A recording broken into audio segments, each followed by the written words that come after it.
సాహస సిద్ధమైన గుట్టలు, అబ్బురపరిచే గుహాలు, ప్రాచీన వర్ణ చిత్రాలు, 150 కిలోమీటర్ల ఎత్తులో 7 కిలోమీటర్ల పొడవున ఉండే నీటి గుహలు, సున్నపు రాయితో ఒక రాయిపై మరొక రాయి అల్లుకున్నట్లుగా ఉన్న ఈ పాండవుల గుట్టపై ఇవాల్టి గ్రౌండ్ రిపోర్ట్. పాండవుల గుట్ట అంటే అప్పుడు పాండవులు ఇక్కడ ఉన్నారంట 14వ శతాబ్దంలో. కానీ ఇప్పుడు ఎవరు మధ్యలో డెవలప్ జరిగింది, కానీ మధ్యలో ఇప్పుడు ఎవరు పట్టించుకోలేదు. వాటర్ సోర్స్ కూడా లేవు. అవి ఉంటే కొంచెం పర్యాటకులకు రావడానికి కొంచెం ఆస్కారం వస్తారు, కానీ తక్కువ. వాటర్ కొంచెం లేక చాలా ఇబ్బంది పడుతున్నారు వచ్చేవాళ్ళు. అందరూ వాటర్ కోసమే అడుగుతున్నారు. పైకి వెళ్ళడానికి కూడా పైన కూడా వాటర్ లేవు, కరెంటు కూడా సరిగ్గా లేదు, రోడ్డు కూడా మరమ్మతులు చేయాలి. ఈ పాండవుల గుట్టకు బాగానే ఉన్నది. వర్షాలు పడకపోతే ఈడ కొంచెం ఉన్నది, ఇడికి వచ్చి జనాలు వచ్చి ఇక్కడ మన పాండవుల కాడ నైద్యం వండి పెడితే, ఈడ పాశ వండి పెడితే ఇక్కడ వర్షాలు బాగానే పడతాయి. వర్షాకాలం మన ఆరిద్ర కార్తె నుండి ఎప్పటి నుండి బాగానే వర్షాలు వస్తాయి. టూరిజం ఇక్కడికి బాగానే వస్తారు మంది. జనాలు వస్తేనే చూస్తూనే ఉంటారు, పోతూనే ఉంటారు. చాలా బాగానే ఉంటది ఇక్కడ. కాకపోతే దీనికి డెవలపింగ్ అయితే చేయాలి. అక్కడక్కడ రోడ్లు కూడా కొద్దిగా సీసీలు మొత్తం గుంటలైనాయి. దానికి ఫారెస్టా లేకపోతే టూరిజమా ఏదో ఒకటి చేసి దాన్ని మొత్తం స్మూత్ గా జరగవలసింది. పాండవ గుట్ట చాలా అందంగా ఉంటాయి. పాండవుల గృహాలు ఉన్నాయి, పాండవుల విగ్రహాలు ఉన్నాయి, కుంతం ఉంది, భీముని పాదం ఉంది, అన్ని ఉన్నాయి. మేకల బండ పైన మేకల అచ్చులు, కాళ్ళ అచ్చులు, అడుగులు అన్ని ఉన్నాయి. చాలా సార్లు పోయినా పాండవుల గృహాలు చూసినా, పాండవుల విగ్రహాలు చూసినా, మేకల బండ ఎక్కినా, మేకల భీముని పాదం చూసినా చాలానే ఉన్నాయి. ఇంకా మింగీస బండి ఉంది, తొండం గుండె అనే తొండం మన సేమ్ ఏనుగ మోడల్ కూడా గుండు ఉంది. ఇట్లా బాగానే ఉంది.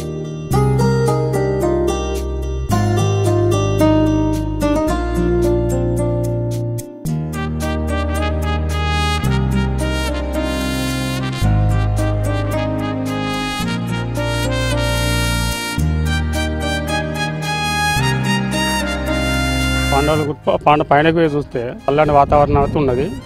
పెద్ద పెద్ద బండలు, కొన్ని జాగాల నుంచి కింది పంటలు, ఊళ్ళు కనబడుతున్నాయి. చల్లని వాతావరణం అయితే బాగుంది. పాండవుల విగ్రహాలు రైటింగ్ తోటి బండలకి వేసిన సొరంగాలు ఉన్నాయి. పోతే మిగతా బండ అటు పోతే ఆ సీన్ కూడా బాగానే ఉంది. కుంతి గృహ అది కూడా ఇట్లా బండ ఉన్నది, గృహలాగా ఉన్నది, బాగుంది పైన చల్లను. ఇది పాండవుల గుట్ట, రేగొండ మండలం రావులపల్లె గ్రామంలో శివార్లో ఉన్న ఇది. మొత్తం టోటల్గా 2500 ఎకరాల ఎల్లో పాండవుల గుట్ట ఉన్నది. ఈ పాండవుల గుట్ట పేరు రావడానికి గల ప్రస్తుతానికి ఇదైతే పురాతన కాలంలో క్రీస్తుపూర్వం మూడవ శతాబ్దంలో త్రేతాయుగంలో పాండవులు ఇక్కడ వనవాసం చేసే టైంలో ఇక్కడ నివసించినట్టు కొన్ని ఆనవాళ్ళుగా ఉన్నది. దీనికి అందుకోసమే పాండవుల గుట్టగా పేరుగాంచింది. దానికి తిరిగా గొంతమ్మ గుండు, పాండవుల గుహలు, ఎదురు బాండవులు, లక్కా మేడలు, కచ్చీర్ బండ అనే ఈ 4 ప్లేసులలో పాండవులు నివసించినట్టు ఆధారాలు ఇప్పటికీ సజీవంగా ఉన్నాయి. దీనికి ఆధారంగానే ఇది పాండవుల గుహలుగా లోకల్ పీపుల్ పిలుస్తుంటారు. అదే కాకుండా ఇది రాక్ పెయింటింగ్స్ ఉన్నాయి. 6th సెంచరీలో ఏదైతే ఉందో రాక్ పెయింటింగ్స్ ఉన్నట్టు ఇది సర్వే ఆఫ్ ఇండియా వాళ్ళు నిర్ధారించినారు. సో ర్యాక్ పెయింటింగ్ ఇప్పుడు కూడా అలానే నేచురల్ కలర్స్తో తీసిన ర్యాక్ పెయింటింగ్స్ చాలా నీట్గా మనకు కళ్ళకు అభివృద్ధిపరంగా ఉంటుంది. అలానే నేచురల్ ర్యాక్ గార్డెన్గా కూడా పిలుస్తారు దీన్ని. ఎందుకంటే ఇక లోకల్లో ఉండే ఎలిఫెంట్ ర్యాక్, క్రొకోడైల్స్, కౌస్, ఇదంతా నేచురల్ ర్యాక్ గార్డెన్గా కూడా ఇది చాలా విలాసంగా ఉంటుంది. టూరిజం ప్లేస్కి ఇది అనువైన ప్రదేశము. ఇది గుర్తించినందుకు పర్యాటకులు చాలామంది వచ్చి ఈ టోటల్ విశాలమైనది వచ్చేసి మనము 3.5 కిలోమీటర్లు ట్రెక్కింగ్ చేయాల్సి ఉంటుంది. ఈ ట్రెక్కింగ్ చేసే సమయంలో మనకు రాక్ గార్డెన్ కనబడుతుంటుంది, ఎలిఫెంట్ ర్యాక్స్ కనబడుతుంటుంది, అలాగే వాటర్ ఫాల్స్ కనబడుతూ ఉంటుంది. ఈ water falls July to December వరకు మనకు వాటర్ ఫాల్స్ నేచురల్గా కనబడుతూ ఉంటాయి. తర్వాత చెలిమలు ఉంటుంది, ఈజ్ ద వాటర్ నేచురల్ చెలిమలు. సో అదే కాకుండా మేకల బండ అని, తర్వాత కచ్చీర్ బండ అని, ఇలాంటి చాలా ప్రశాంతమైన వాతావరణం. ఇందులో కాకుండా నేచురల్గా వచ్చే మనకు ఇక్కడ ఆయుర్వేదిక్ వనమూలికలు దొరికే చెట్లు కూడా మనకు కనబడుతూ ఉంటాయి. దానికి కావాల్సిన అన్ని ఆయుర్వేదిక చెట్లు ఉంటాయి. ఇక్కడ నియర్ బై బుగలోని జాతర అని ఒక టెంపుల్ కూడా ఉంది. The famous temple near by 2 kilometres. ఎలా వాతావరణంలో అనుకూలంగా ఉంటుంది. పర్యాటకులకు ఉత్సాహపరగే విధంగా ఈ పాండవుల గుహలు కనువిందు చేస్తూ ఉంటాయి. మెయిన్ సీజన్ వచ్చేసి July to December is the main season. They was a very powerful.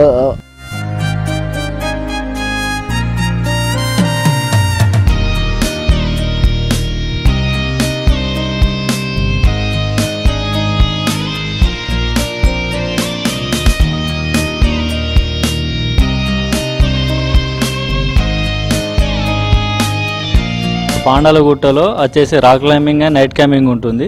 Climbing అనేది 2 ఉంటుంది, రాప్లింగ్, క్లైంబింగ్. అది వచ్చేసి 500, నైట్ క్యాంపింగ్ వచ్చేసి 1500 ఉంటుంది. అందులో ఫుడ్ ప్యాకేజ్తో పాటు క్లైంబింగ్ ప్యాకేజ్ ఉంటుంది అందులోనే. ఇది చేయబట్టి రాక్ క్లైంబింగ్ నైట్ క్యాంపింగ్ చేయబట్టి 3 years అవుతుంది.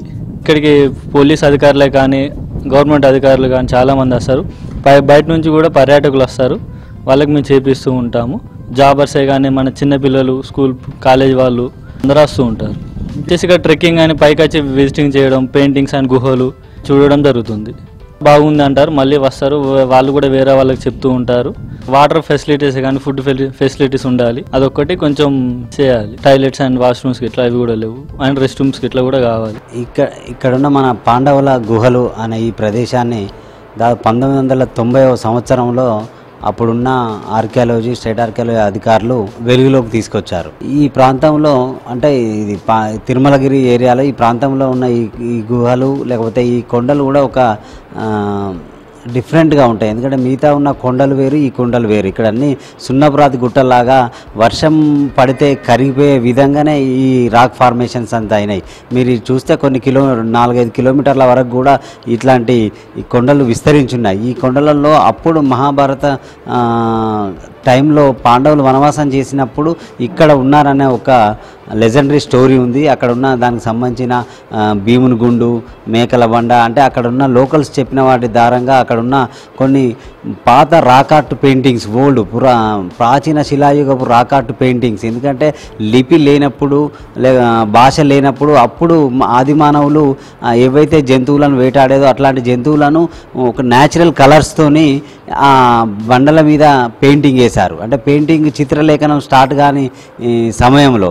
అందుకే మీకు జింకలు కానీ మేకలు కానీ లేకపోతే ఇంకా అలాంటికి సంబంధించిన వాళ్ళు ఏవైతే చూసేదో, ఏవైతే పనిముట్లాగా వాడిల్లో, రాళ్ళను పనిముట్లాగా వాడిల్లో అట్లాంటి గుర్తులన్నీ కూడా ఒక న్యాచురల్ కలర్స్తోని, చెట్ల కలర్స్తోని వేయించిన పెయింటింగ్లు ఉన్నాయి. అవే మనం రాకార్ట్ పెయింటింగ్స్ అంటున్నాం. దీనికి మనకు 24లో జియో ట్యాగ్ కూడా వచ్చేసింది మన పాండవుల గుహలకి. అప్పటి నుంచి 1990 నుండి అప్పుడున్న కలెక్టర్ ప్రభాకర్ రెడ్డి గారు, తర్వాత శాలిని మిశ్రా, వీళ్ళందరూ కూడా దాన్ని కొంచెం డెవలప్ చేయడానికి వాళ్ళు సహకరించారు. ఆ తర్వాత కూడా చాలాసార్లు పర్యాటక శాఖ తరఫున ఈ వరంగల్ నుంచి పాండవగుట్టలకు ఎస్పెషల్గా ప్రతి వారం ఒక ప్యాకేజీ టూర్ నడిపేటప్పుడు ఇక్కడున్న లోక వాళ్ళందరినీ, తర్వాత టూరిస్టులు రావడం మొదలైంది. స్కూల్ పిల్లలు వాళ్ళందరూ ఇప్పుడు వచ్చిన తెలంగాణ దర్శనంలో భాగంగా అందరూ కూడా ఎక్కువ మంది పాండవుల గుహను సందర్శిస్తున్నారు. ఎందుకంటే మీకు అక్కడికి వెళ్తే ఒక అడవిలో వెళ్ళిన వాతావరణం ప్లస్ ఆ రాక్ ఫార్మేషన్స్ అంతా డిఫరెంట్గా ఉంటాయి. మనం ఎప్పుడు చూడని రాక్ ఫార్మేషన్స్. ఇప్పుడు మనం చూస్తున్న ఈ గుట్టలు వేరు, అక్కడున్న గుట్టలు వేరు. ప్రతి సంవత్సరాల కొద్దీ వర్షం పడుతుంటే అవి కరిగిపోయే విధంగా ఒక డిఫరెంట్ ఆర్ట్ ఫామ్గా అవన్నీ కూడా పిల్లల్ని కానీ పర్యాటకులు కానీ ఆనందపరుస్తున్నాయి. ఎందుకంటే ఆ గుట్టల ఫార్మేషనే వేరు. సో అట్లా మీరు గుట్ట పైకెక్కి కొన్ని 4-5 కిలోమీటర్లు దాని వెనుక వాటర్ సోర్సెస్ ఉన్నాయి. కొన్ని 6-7 కిలోమీటర్ల వరకు విస్తరించి ఒక వైవిధ్యమైన కొండల్లాగా పిలువబడుతున్నాయి. దీన్నే పాండవుల గుహలు అంటున్నారు. ఇక్కడ పర్యాటక శాఖ మినిమం ఫెసిలిటీస్ ప్రొవైడ్ చేసింది. ఈ మధ్యనే వాటికి రోడ్డు అవన్నీ కూడా ఇంకా మళ్ళీ డెవలప్మెంట్లో భాగంగా పర్యాటక శాఖ తెలంగాణ ప్రభుత్వం చేస్తున్నది. ఎక్కువ మంది పర్యాటకులు వస్తున్నారు. ఇంకా అభివృద్ధి కావాల్సిన ఆవశ్యకత కూడా ఉన్నది. ఎందుకంటే ఇప్పుడు యునెస్కో రామప్పకు గుర్తించి వచ్చిన తర్వాత రామప్పకు వెళ్ళే భక్తులందరూ కూడా ఇటు పాండవుల గుహలు, అటు గణపూర్ టెంపుల్స్, తర్వాత రామప్ప అలా చూసుకొని ఒక సర్క్యూట్ లాగా వస్తున్నారు. సో అందుకని ఒక యునెస్కో సైట్ వల్ల మిగతా చుట్టుపక్కల ఉన్న ప్రదేశాలకు కూడా మనకు పర్యాటకుల తాకిడి పెరుగుతుంది.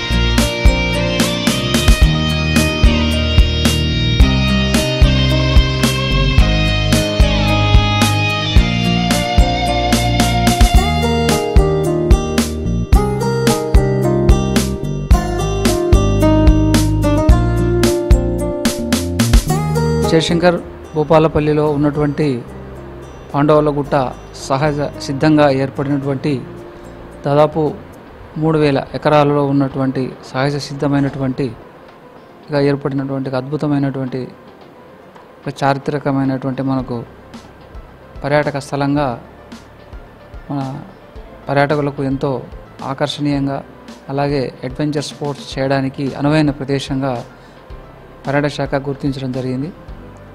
పర్యాటక శాఖ ఆధ్వర్యంలో అక్కడ గతంలో వివిధ అభివృద్ధి కార్యక్రమాలు చేయడం జరిగింది. మరియు ఇంకా రాబోయే రోజుల్లో మరిన్ని అభివృద్ధి కార్యక్రమాలు చేయడానికి పర్యాటక శాఖ తగిన ఏర్పాట్లు చేస్తూ ఉంది.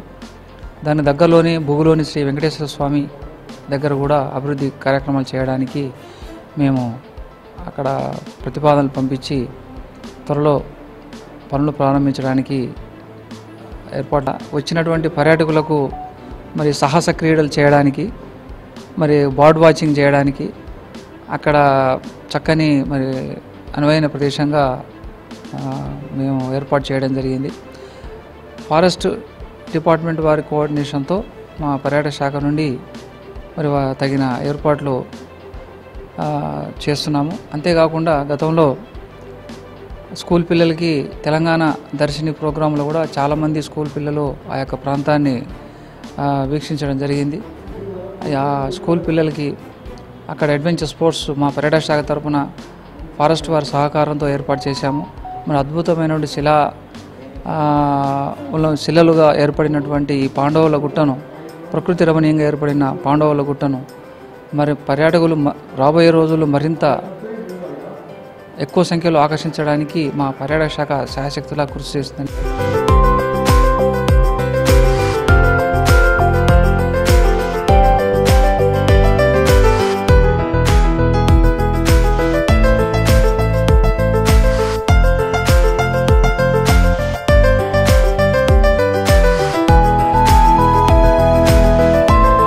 ఈ పాండవులగుట్ట యొక్క చరిత్ర ఏంటంటే మహాభారతంలో ఈ కౌరవులు పాండవులు అనేది ఒక జూజం ఆడుకుంటారు అన్నమాట. ఆ జూజంలో ఈ చరిత్ర చెప్తుంది ఏంటంటే జూజంలో ఓడిపోయిన వాళ్ళు ఒక 14 సంవత్సరాలు అరణ్యవాసం వెళ్ళాలని వాళ్ళ యొక్క చరిత్ర విధంగా చేసుకున్నారన్నమాట. అప్పుడు పాండవులు మాయాజూజంలో ఓడిపోయి కౌరవుల దగ్గర ఓడిపోయి ఒక 14 సంవత్సరాలు అరణ్యవాసం పోవాలనే ఉద్దేశంగా ఇక్కడికి వచ్చిందన్నమాట. అప్పుడు ఒక 1 year ఇక్కడ స్పెండింగ్ చేసినట్టు వాళ్ళ యొక్క గుర్తులు ఉన్నాయి. అటు చూస్తే మేకల బండ, ఇటు పాండవుల అది ర్యాక్ పెయింటింగ్ వాళ్ళు వేసుకున్న బాపద్ది, ప్లస్ వాళ్ళు సెక్యూరిటీ కోసం 4 దిక్కులో 4 కోటలు నిర్మించుకున్నారన్నమాట. ఎవరైనా శత్రువుడు దాడి చేస్తే వాళ్ళని అడ్డగించడానికి 4 దిక్కుల కోటలు పెట్టుకున్నారన్నమాట. ఆ యొక్క పెట్టుకున్నది ఒక రాయి కనీసం 1 టన్ను వజన్ ఉంటుంది. అది ఎలాంటి యంత్రాంగాలు లేకుండా మ్యాన్ పవర్తోని వాళ్ళు నిర్మించుకొని అవి 4 దిక్కుల 4 వాళ్ళ బందోబస్తు కోసం సెక్యూరిటీ కోసం పెట్టుకున్నారు.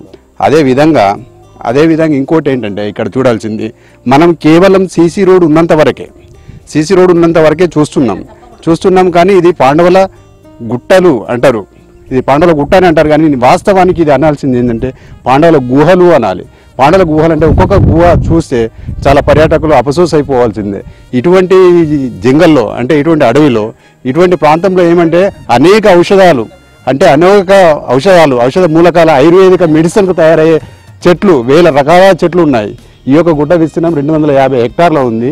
ఈ హెక్టార్లలో ఆల్రెడీ అనేక రకాలైన 1000 రకాలైన చెట్ల రసాయలతో కొన్ని చిన్న జబ్బులు కూడా నయమవుతాయని చుట్టుపక్కల జిల్లా వాళ్ళే కాకుండా అదర్ స్టేట్ వాళ్ళు కూడా ఇక్కడికి వచ్చి కొన్ని చెట్టు పసర్లు తీసుకెళ్తుంటే ఎందుకు తీసుకెళ్తున్నారంటే ఇది దీనికి యూజ్ అవుతుంది, దీనికి యూజ్ అవుతుంది, ఇది పక్షవాతానికి, ఇది క్యాన్సర్కు యూజ్ అయ్యే మెడిసిన్ కూడా, ఇటువంటి ఆయుర్వేదిక మెడిసిన్ కూడా ఇటువంటి చెట్ల మీద ఉన్నాయి. ప్లస్ ఇంకోటి ఏంటంటే మా స్థానిక విలేజ్లో లోకాలిటీ కనీసం చుట్టుపక్కల 10 గ్రామాల నుంచి వెళ్ళి నాట్లు వేసినంటే దాదాపు శ్రావణ మాసంలో జూన్ జూలై ఆగస్టులో నాట్లు వేసిన తర్వాత కూడా వర్షాలు రాకపోతే మా యొక్క నమ్మకం ఏంటంటే 10 విషయాలు వేషధారణతోని పెద్దమ్మ తల్లి అట్లా వేషధారణతో ఇక్కడికి వచ్చి నైవేద్యాలు వండి ఆల్రెడీ అక్కడ బండ మీద వేడిదే వేస్తే చిన్నపిల్లలు నాలుగతో నాదుకొని తింటారు అన్నమాట. ఆ రోజు ఖచ్చితంగా వర్షం కురుస్తుంది, ఏరియాలో మాకు వర్షం కురుస్తుంది. అటువంటి నమ్మకం మాకు ఈ యొక్క పాండవులగుట్ట మీద ఉంది.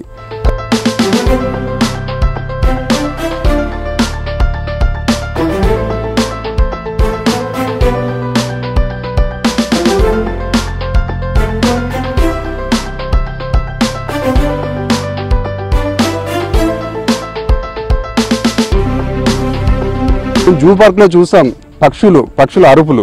అటువంటి ఇక్కడ పక్షులు 1000 రకమైన పక్షులు, పావురాల కాడ నుంచి మొదలు పెడితే, అడవి పావురాల కాడ నుంచి మొదలు పెడితే, పిచ్చుకల కాడ మొదలు పెడితే, రామచిలుకల కాడ నుంచి మొదలు పెడితే అనేక శబ్దాలు, ఆ వాయిసెస్ అవి వింటూ ఉంటే ప్రకృతి ఆల్రెడీ పర్యాటకులు అపసోస్ అయిపోవాల్సిందే. ఇటువంటి ఒకసారి వచ్చిన వాళ్ళు మళ్ళీ పోవాలి పాండవులగుట్టకు అనే విధంగా ఏర్పడుతుంది. ఈ మధ్యలో జియో నెట్వర్క్స్ వాళ్ళు కూడా వచ్చి దీన్ని మనం ఆల్రెడీ ఏంటంటే హిమాలయాల కంటే పురాతనమైన చెప్పారు, కానీ కొంచెం అభివృద్ధి మాత్రం జరగట్లేదు.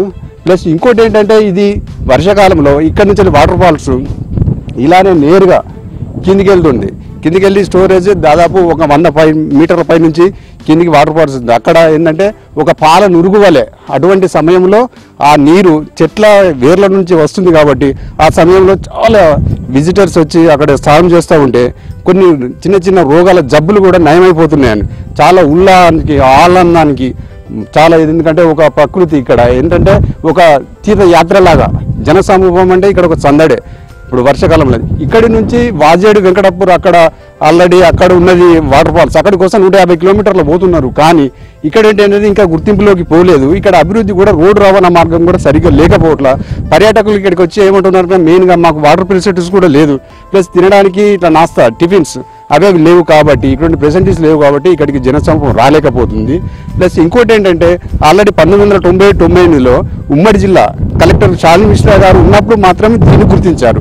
ఇప్పుడు కనీసం పర్యాటకులు ఇక్కడికి వచ్చి కనీసం ఈ పాండవులు ఇక్కడ స్పెండ్ చేసేలు ఈ కోటల గుర్తులు ప్లస్ ఈ వాటర్ ఫాల్స్ గుర్తులు అన్ని చూస్తున్నారంటే పాపం ఆమె కలెక్టర్ శాలిని మిశ్రా గారే ఫస్ట్ దీనికి మొదటి మెట్టు అని మనం చెప్పుకోవచ్చు. శాలిని మిశ్రా వచ్చిన తర్వాత ఆమె ఫస్టే 7,50,000తోని సీసీ రోడ్ వేయమని చెప్పింది. అప్పుడు వేసిన తర్వాత ఆ తర్వాత కొంచెం సీసీ రోడ్ వేసిన తర్వాత ఇక్కడ రాక్ క్లైంబింగ్ అని ఫారెస్ట్ డిపార్ట్మెంట్ వాళ్ళకి ఇట్లా పెట్టి రాక్ క్లైంబింగ్ అమరపాల్ మేడం కలెక్టర్ గారు కూడా వచ్చారు. ఇప్పుడు అప్పటి నుంచి వెళ్ళి కొంచెం విజిటర్స్ ఎక్కువనే వస్తున్నారు. ఇంకా కావాల్సింది ఏంటంటే కొంచెం వృద్ధులు పిల్లలు ఎక్కడానికి కూడా ఇబ్బందిగా ఉన్నది కాబట్టి ఒకటి రేలింగ్ ప్లస్ ఇంకోటి ఏంటంటే మధ్యలో కూడా ఈ సెంటర్లో కూడా ఈ పాండవలగుట్ట సెంటర్లో కూడా చిల్డ్రన్ పార్క్ లాంటిది పెట్టి దీన్ని ఒక పర్యాటక కేంద్రంగా చాలా అభివృద్ధి చేసి సెంట్రల్ గవర్నమెంట్ కానీ ఇటు కేంద్ర ప్రభుత్వం కిషన్ రెడ్డి గారు కూడా వచ్చారు పర్యాటక శాఖ మంత్రి. అతను కూడా చొరవ తీసుకొని ఇది అతి తొందరగా డెవలప్ చేస్తే చాలా బాగుంటుందని నేను కోరుకుంటున్నాను. స్థానికులు మాత్రం ఇక్కడ పర్యాటక రంగం వచ్చే వారి కోసం మౌలిక సదుపాయాలు కనుక కల్పించినట్టయితే బాగుంటుందని అభిప్రాయాన్ని వ్యక్తం చేస్తున్నారు.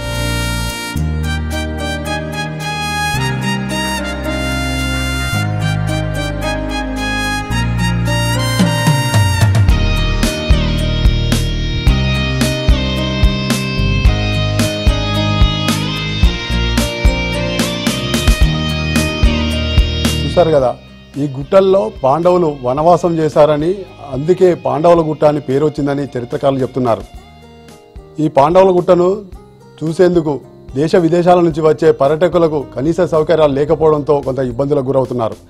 ఇప్పటికైనా కేంద్ర రాష్ట్ర ప్రభుత్వాలు దృష్టి సారించి పాండవుల గుట్టకు వచ్చే పర్యాటకులకు మౌలిక సదుపాయాలు కల్పించాల్సిన అవసరం ఎంతైనా ఉంది.